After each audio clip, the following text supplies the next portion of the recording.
Hi there, Rob Harrison here, and I was going to show you some tricks that are fairly easy to use with Photoshop, and the GIMP will probably work the same. It has different selection, but it has layers and all of that.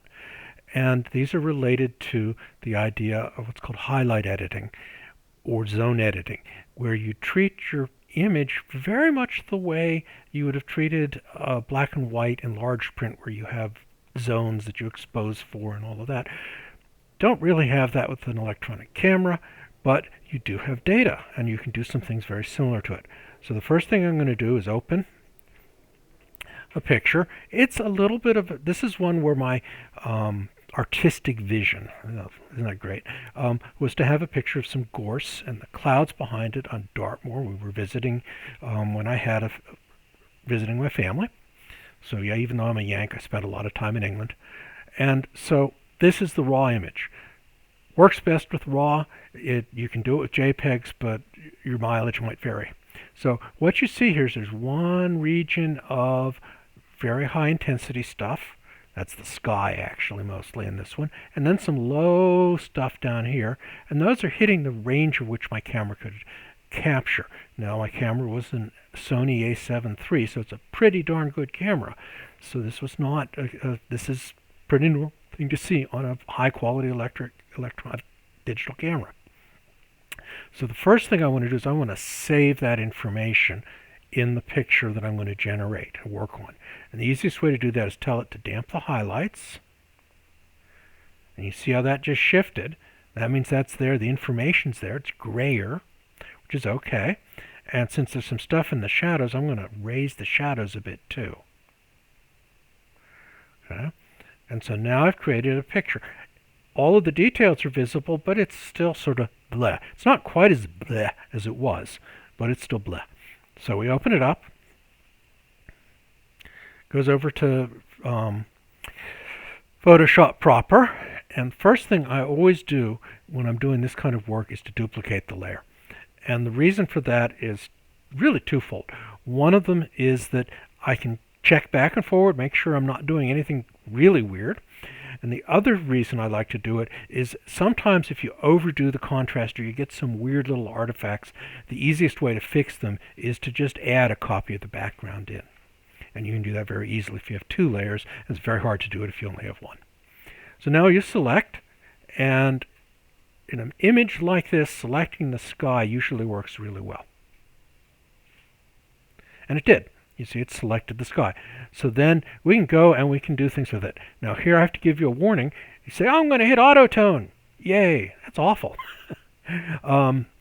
Reason it doesn't work when you have selected regions that are monotone is that it's trying to make it look like a regular photo. That's what it's been trained on.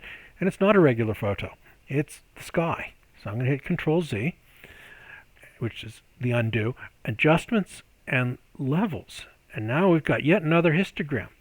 Now in this case, the brightest white is about where I want it. So I'm going to leave the overall one be.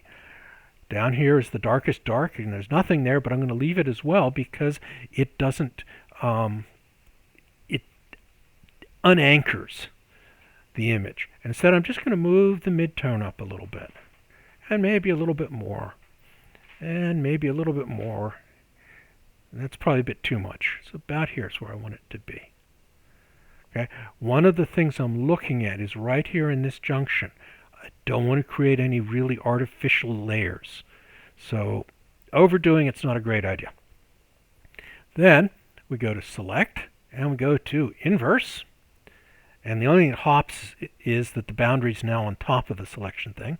And we're going to go back again. Now again, we could do auto tone. Or auto contrast. Yeah, neither of those look very good. Or we can go back and do it by ourselves. And levels is again the best way. Here, what we have to watch is if we move the white down, you see how we're making the ground a lot whiter.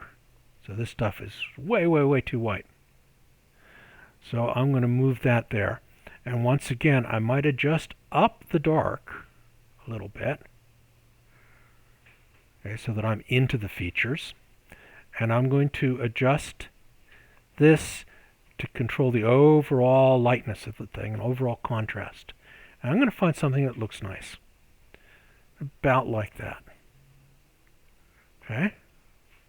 Which isn't very much. In fact, it's pretty much exactly where it went. So maybe a little bit darker would be a good idea.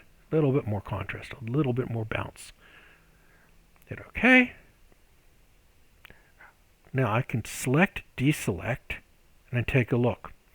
And it doesn't look too bad. The only thing that's a little weird is if we look at quite high intensity, I want to look at where the junction was and make sure that I haven't done anything a little weird. You see, this area I've sort of over-enhanced a bit. Now we deal with that in a couple of ways. For instance, let's take a look at what it looked like before. So that's an effect of the mapping. Okay, we do a couple of things. We can go Control Z, take it back to what it was originally, and let's take a look and see what we can do about this adjustments. So that's set at 1. If we set it down, it gets brighter. If we set it up, it gets darker. So maybe we want to set it up a little bit more to make it just a bit darker. Okay.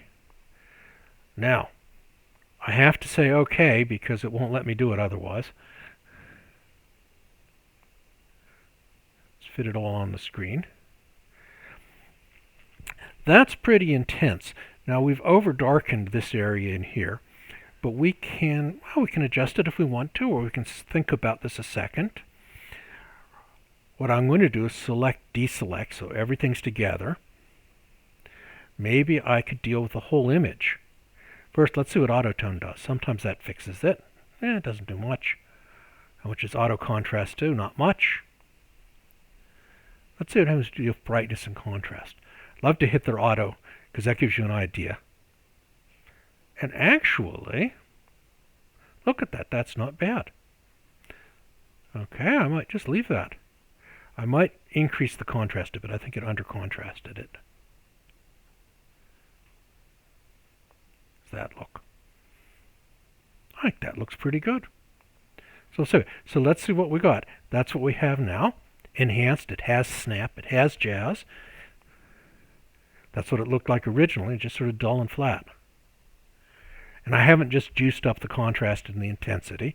What I've done is I have very carefully adjusted the bits to capture my original vision. This is more or less what it looked like to my eyes when I was there. So then, all we do is we hit Save, because we're going to keep that. It's the other reason you want to keep an original layer. It's if you, for some reason, years later, you want to deal with it, you've got what you started from sitting there. Oh, while I'm at it, I should tell you something you need to check, a couple of things you need to check. I don't see a good example on this. One of them is it will make the sky noisier. In this case, it doesn't seem to have done it. Okay. And the other thing that's not uncommon, and so I'm looking for them, are little specks, because if you have a speck on your lens or on your lens filter, which is even better place to have it, and you have a high aperture, what you'll get is you will get a little round thing in the image, which is just an image of the speck from a pinhole camera, and you should get rid of that. And I think that's pretty. It is a little noisy though. See, if you look carefully there. So in that case, I'm going to use a filter. Now, I happen to like Topaz Labs. There are other ones out there too. I'm going to invoke their denoise. And it takes a little bit of time to plug it in. So while this is going on, I'll tell you a little bit.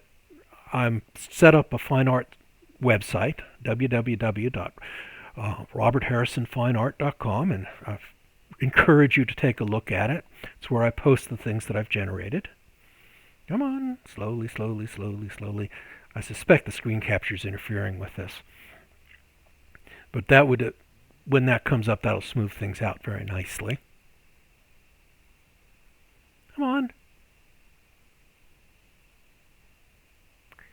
So I'm going to sign off right now because I think the screen capture is interfering with invoking a new process, which doesn't surprise me. It takes a lot of CPU to use both. So my Instagram handle is @rharrisonfineart. My email's rob@robertharrisonfineart.com, and please feel free to contact me or follow. Thank you.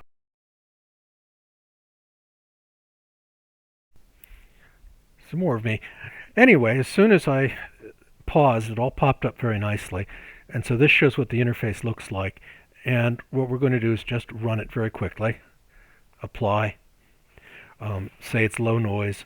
And what it'll do is it will simply, after it's processed, which in fact for this particular thing is very quick, it'll just smooth it out a bit and make it look a little bit prettier. Do you need to do it? No, when you do minor adjustments like this. If you do bigger adjustments, you bet. Done. Let's go back and take a look at this. Okay. And then File, Save, File, Export. I like to tell it to be as high in export as possible. Still haven't figured out how to get it to say save the copyright and contact information, but kadoom, all done, ready to do with it as I please. And so thank you very much. Now I'll say